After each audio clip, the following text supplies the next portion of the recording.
Today, state lawmakers, they return to the Gold Dome as Georgia's legislative session gets underway. CBS 46's Capitol reporter Haley Mason live at the state capitol today. And Haley, usually a lot of bills are born on this day, but you never know how it's going to end.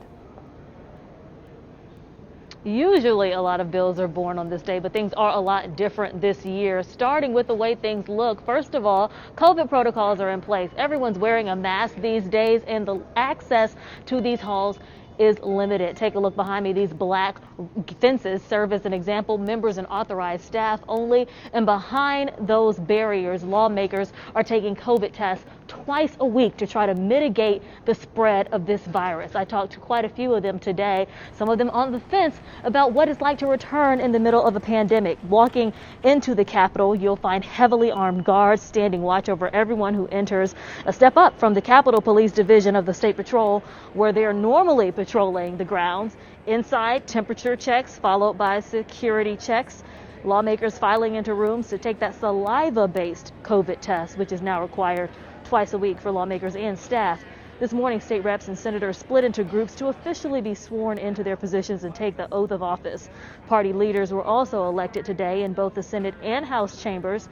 This was one of the more ceremonious parts of the day that's been marked by change and safety procedures.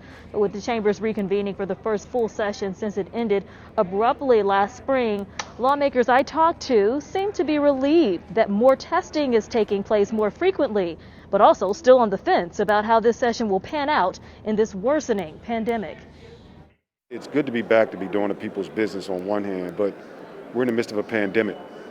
And the idea that the numbers are growing and we don't necessarily have a point where we say we should cut off and then suspend session is a bit disconcerting and alarming. I feel a whole lot safer in the environment. There's less people moving throughout the building, which I think is one of the reasons that I feel a little more secure inside the building. I've had my COVID vaccination. I feel much better. I feel a little more relieved. I feel good with the protocols that we have in place, and I don't think we ought to abdicate our responsibilities. So a lot of different opinions there. Next hour, we'll be talking about the agenda that's being set in a very uncertain legislative session. Reporting live at the state capitol, Haley Mason, CBS 46 News.